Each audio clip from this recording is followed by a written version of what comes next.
નમસ્કાર મિત્રો, હું છું જ્યોતિષાચાર્ય સંકેત શુક્લ અને આજે જ્યોતિષશાસ્ત્રના ચેપ્ટર 7 વિડીયોમાં આપણે જ્યોતિષશાસ્ત્રના ફરીથી એક એવા રૂચક ટોપિક વિશે સમજીશું કે જે ગ્રહોના ગોચર વિશે અને જ્યારે પણ તમારો જન્મ થયો છે તે સમયે તમારી જન્મ પત્રિકામાં ગ્રહો કઈ રાશિમાં છે, કયા અવસ્થામાં છે અને તેમને કયા પ્રકારના તેમના પાસે કયા પ્રકારનું બળ છે, સાથે તે તેમના મિત્રની રાશિમાં છે કે શત્રુની રાશિમાં છે તે પણ તમને આજથી જોવામાં આવી જશે।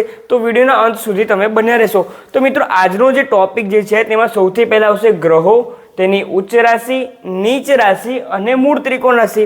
હવે તમને સમજાશે કે અહીંયા કોઈ પણ 3 પ્રકારની રાશિઓની વાત થઈ રહી છે। તો તેમાં ઉચ્ચ રાશિ, ઉચ્ચ એટલે કે હાઈ, એક્ઝોલ્ટેડ, ઇંગ્લિશમાં એ વર્ડ યુઝ કરીએ તો એક્ઝોલ્ટેડ વર્ડ તેના માટે યુઝ થાય છે। તો ઉચ્ચ રાશિ એટલે કે એવી રાશિ કે જ્યાં ગ્રહો પોતાનું એક અલગ જ પ્રકારનું બળ તેમને હાસિલ થાય છે। નીચ રાશિ એટલે કે જે ગ્રહો તેમના જે કારકત્વ છે તેના કરતાં પણ જો તે રાશિમાં હશે તો તે રાશિમાં તે ફેવરેબલ નહીં રિઝલ્ટ આપી શકે અને તેમના કારકત્વમાં ક્યાંક ને ક્યાંક ઘટાડો તમને જોવા મળશે। અને મૂળ ત્રિકોણ રાશિ, મૂળ ત્રિકોણ રાશિ એટલે કે એવી રાશિ કે જ્યાં ગ્રહ પોતાની રાશિમાં હોય એટલે કે સ્વરાશિના હોય તે પ્રમાણે જ અને ઉચ્ચ રાશિમાં હોય તે પ્રમાણેના જ કે તેના કરતાં પણ વધારે માત્રામાં સારા ફળ તમને આપી શકે છે। આ તો મેં તમને ઉચ્ચ, નીચ અને મૂળ ત્રિકોણ રાશિ શું છે તેના વિશે મેં તમને સમજાવ્યું। હવે આપણે સીધા આપણે ગ્રહો પર દ્રષ્ટિ કરીએ તો એક વાત તમારે ખાસ ધ્યાન રાખવાની જરૂર છે કે જે મુખ્ય ગ્રહો છે એટલે કે સૂર્ય, ચંદ્ર, મંગળ, બુધ, ગુરુ, શુક્ર અને શનિ, તેની જ મૂળ ત્રિકોણ રાશિ, ઉચ્ચ રાશિ અને નીચ રાશિને શાસ્ત્રમાં ગણવામાં આવી છે, બતાવવામાં આવી છે। રાહુ અને કેતુની ઉચ્ચ રાશિ, નીચ રાશિ અને મૂળ ત્રિકોણ રાશિ વિશે હજુ પણ શાસ્ત્રમાં સપ્રમાણ માત્રામાં આપણને તેનું પ્રમાણ મળતું નથી, તેના કારણે હું તમારા સમક્ષ રજૂ કરી રહ્યો નથી। તો રાહુ અને કેતુ સિવાય બાકીના જે ગ્રહો છે તેની ઉચ્ચ રાશિ, નીચ રાશિ, મૂળ ત્રિકોણ રાશિ અને ત્યારબાદ તે ગ્રહોની મિત્રતા કયા પ્રમાણેની છે તેના વિશે આજના વિડીયોમાં સમજીશું। તો વિડીયોના અંત સુધી તમે બન્યા રહેજો। અને મિત્રો, અત્યાર સુધીમાં જે કોઈ પણ વિડીયો મેં તમારા સમક્ષ રજૂ કર્યા છે તો તે તમામ વિડીયોને તમે તેને ખૂબ સારો પ્રેમ આપ્યો છે, તો તેના માટે આપ સૌનો ખૂબ ખૂબ આભાર। અને જો તમે પણ ચેનલ સબસ્ક્રાઈબ ના કરી હોય તો અત્યારે જ ચેનલ સબસ્ક્રાઈબ પર ટેપ કરીને ત્યારબાદ તેના ઉપર જે બેલનું આઇકન આવે છે તે તમારે બેલનું આઇકન પ્રેસ કરી દેવાનું છે। તો તેના કારણે જ્યારે પણ નોટિફિકેશન મારો નવો વિડીયો અપલોડ થશે તો તે સમયે તમારા ઉપર નોટિફિકેશન્સ આવી જશે। તો આજના મેઇન ટોપિકની આપણે વાત કરીએ તો મિત્રો, ગ્રહોની ઉચ્ચ રાશિ અને નીચ રાશિ પર આપણે પહેલા વાત કરીએ તો સૂર્યદેવ મેષ રાશિમાં ઉચ્ચ અને નીચ રાશિ એટલે કે તુલા રાશિમાં તે નીચસ્થ થાય છે। ત્યારબાદ ચંદ્રદેવ વૃષભ રાશિમાં ઉચ્ચ અને વૃશ્ચિક રાશિમાં નીચ થાય છે। મંગળદેવ મકર રાશિમાં ઉચ્ચ અને કર્ક રાશિમાં નીચ રાશિના ગણવામાં આવે છે। ત્યારબાદ બુધદેવને કન્યા રાશિમાં ઉચ્ચ કે જે તેમની પોતાની જ રાશિ છે તેમાં તેમને ઉચ્ચ માનવામાં આવે છે। અને મીન રાશિ કે જે ગુરુદેવના કારકત્વ, ગુરુદેવની સ્વરાશિ છે તેમાં તે નીચના થાય છે। ત્યારબાદ ગુરુદેવ કર્ક રાશિમાં ઉચ્ચ અને મકર રાશિમાં નીચ થાય છે।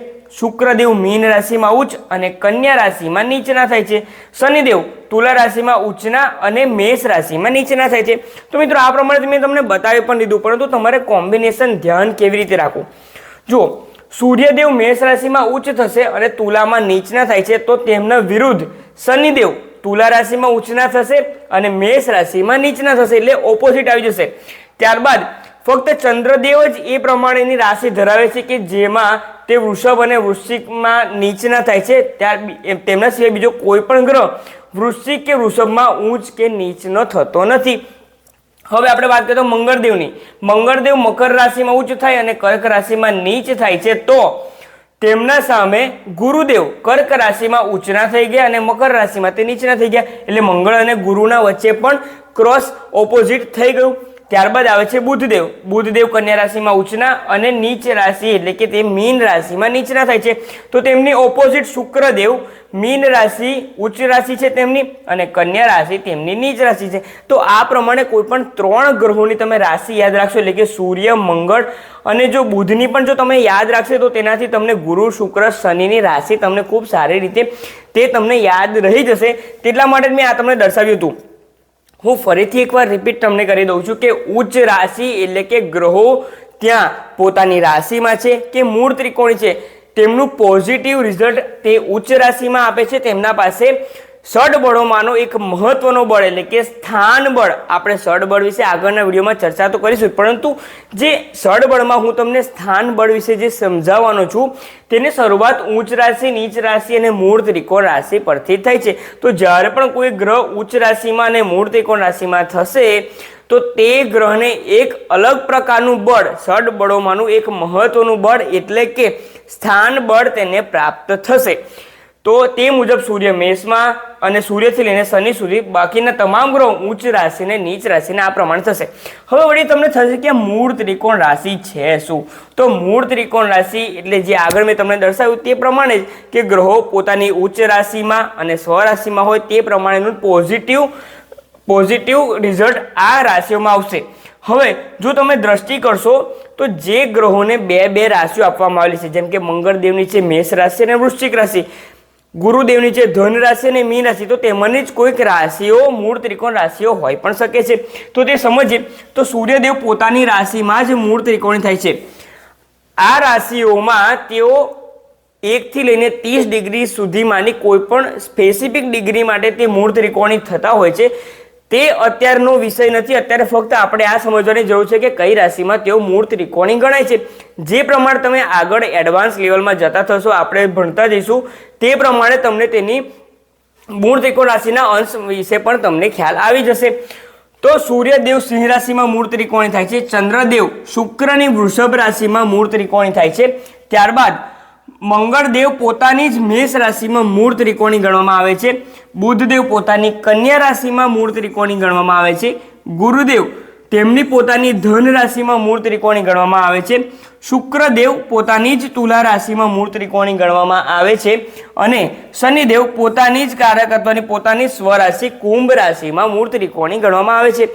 હવે તમને સમજાશે, મેં તમને જે પ્રમાણે કહ્યું હતું તે પ્રમાણે કે ગ્રહોની જે ગ્રહોની બે રાશિઓ કહેવામાં આવેલી છે, તો તે બે રાશિમાં બાયફર્ગેટ કેવી રીતે કરવું, જેમ કે મંગળદેવ મેષ રાશિ અને વૃશ્ચિક રાશિના પણ માલિક છે, તો તેમાંથી કઈ રાશિ પર વધારે મંગળનો પ્રભાવ તમને જોવા મળશે? તો જ્યારે પણ જન્મ પત્રિકામાં મંગળનો મેષ રાશિ સાથે જો તેમના કોઈક ને કોઈક સંબંધ બનતો હશે તો તે સમય તે વ્યક્તિમાં મંગળનું કારકત્વ તમને વધારે જોવા મળશે. તે પ્રમાણે તેને એટ્રીબ્યુટ જશે તે જોવા મળશે. તો મિત્રો આ તો વાત થઈ ગઈ ઉચ્ચ રાશિ, નીચ રાશિ અને મૂળ ત્રિકોણ રાશિની. નેક્સ્ટ ચેપ્ટરમાં આપણે યોગકારક અને મારક ગ્રહો વિશે સમજવાના છે, પરંતુ તેના પહેલા આપણે તમામ ગ્રહોને યોગકારક અને મારકનું સમજવું તે પહેલા તમામ ગ્રહોના મિત્રો કોણ છે અને શત્રુ કોણ છે, કયા ગ્રહો એકબીજાને મિત્ર માને છે અને શત્રુ માને છે તેના વિશે સમજવું ખૂબ જરૂરી છે. તો તેના માટેનો બેઝ જ આ વિડીયોમાં તમને સમજાઈ જશે. તમને જણાશે કે આ ચાર્ટમાં જે પ્રમાણે એક દાનવ ગ્રહો બતાવ્યા છે અને એક દેવ ગ્રહો અને દાનવ ગ્રહો બતાવ્યા છે. તો દાનવ ગ્રહોની સંજ્ઞામાં કયા કયા ગ્રહો છે? તો શુક્ર, શનિ, રાહુ અને કેતુ, આ 4 ગ્રહોને દાનવ ગ્રહોની સંજ્ઞામાં ગણવામાં આવે છે. ત્યારબાદ દેવની જો વાત કરીએ તો મંગળ, ચંદ્ર, સૂર્ય અને ગુરુ, આ 4 ગ્રહોને દેવોની સંજ્ઞા આપવામાં આવી છે. અને તમે જોયું હશે તો બુધ દેવને વચ્ચે લખવામાં આવ્યું છે. તેનું કારણ શું? બુધ દેવનું દેવ અને દાનવ બંને સાથે મિત્રતા હોય છે, પરંતુ દેવોમાં પણ 2 ગ્રહો એવા છે જેના સાથે બુધ દેવને શત્રુતા છે. હવે તમે પંચધા મૈત્રી ચક્ર કે ગ્રહો આપણા શાસ્ત્રોમાં જે અલગ અલગ પ્રકારના મિત્રતા ચાર્ટ બતાવવામાં આવે છે, તાત્કાલિક મૈત્રી અને નૈસર્ગિક મૈત્રી, આ વર્ડ અત્યારે તમારા માટે ખૂબ વધારે હાઈ લેવલનો થઈ શકે છે. તો તેના માટે આપણે સિમ્પલી સમજીએ તો દેવ અને દાનવ જે ગ્રહો જે કોઈ પણ છે તે બંને એન્ટી પાર્ટીના છે, એટલે કે આ 4 ગ્રહો બાકીના 4 ગ્રહોને શત્રુ માને છે. તે જ પ્રમાણે આ દાનવ શ્રેણીના તમામ ગ્રહો દેવ શ્રેણીના 4 ગ્રહોને શત્રુ માને છે. આ તમારે ધ્યાન રાખવાની વાત છે. હવે આપણે વાત આવે સૌથી રોચક ટોપિક એટલે કે બુધદેવની. તો જે પ્રમાણે તમને જણાશે, યલો લાઈન કરી છે એટલે કે તેઓ તેમના મિત્ર છે અને રેડ લાઈન એટલે કે બુધદેવના તે શત્રુ છે. તો તમે જોશો કે ફક્ત મંગળ અને ચંદ્ર, બુધદેવ મંગળ અને ચંદ્રને દુશ્મન માને છે, જ્યારે સૂર્ય, ગુરુ, શુક્ર, શનિ, રાહુ અને કેતુ બુધદેવ તેમને પોતાના મિત્ર માને છે. આજના વિડીયો પૂરતું ફક્ત દેવ અને દાનવની મિત્રતા વિશે તમારે બેઝિક જાણવાની જરૂર છે. જો તમને ના ખ્યાલ હોય તો તમે વિડીયોને ફરીથી રિપીટ કરો અને ફક્ત દેવ કોણ છે અને દાનવ કોણ છે તે સમજી જાઓ તો તમને સમજાઈ જશે કે કયા ગ્રહો પોતાને મિત્ર માને છે ને કયા ગ્રહો બીજા ગ્રહોને શત્રુ માને છે. તો મિત્રો આજના વિડીયોમાં જે પ્રમાણે તમારા સમક્ષ ગ્રહોની ઉચ્ચ રાશિ, નીચ રાશિ, મૂળ ત્રિકોણ રાશિ અને તમામ ગ્રહોની મિત્રતા વિશે જે તમને સમજાવ્યું હોય તો જો વિડીયો તમને પસંદ આવે તો તેને લાઇક કરો અને વધારેમાં વધારે લોકોને શેર કરો. નેક્સ્ટ વિડીયોમાં આપણે ખૂબ મહત્વના ટોપિક પર ચર્ચા કરવાના છે અને તે ટોપિક છે ગ્રહોના. આપણી જન્મપત્રિકા આધારે તમારે કયા પ્રકારે સમજવું કે તમારી જન્મપત્રિકાના કયા ગ્રહો યોગકારક છે અને કયા ગ્રહો મારક છે. એટલે કે જ્યારે પણ તે ગ્રહોની મહાદશા આવશે, અંતરદશા આવશે કે તે ગ્રહોનું ગોચરમાં રાશિ પરિવર્તન થશે તો તે સમયે તમારી જન્મપત્રિકામાં પ્રમાણે તમારો સમય કેવો પસાર થશે તે આપણે નેક્સ્ટ વિડીયોમાં સમજવાના છે. તો આ વિડીયો પસંદ આવે તો લાઇક કરો અને વધારેમાં વધારે લોકોને શેર કરો, ચેનલને સબસ્ક્રાઇબ કરો અને જો તમને કંઈ પણ ના સમજાય તો તે તમે કમેન્ટમાં અવશ્ય બતાવો. આજના વિડીયોમાં હું તમારી રજા લઉં છું. ઓમ નમઃ.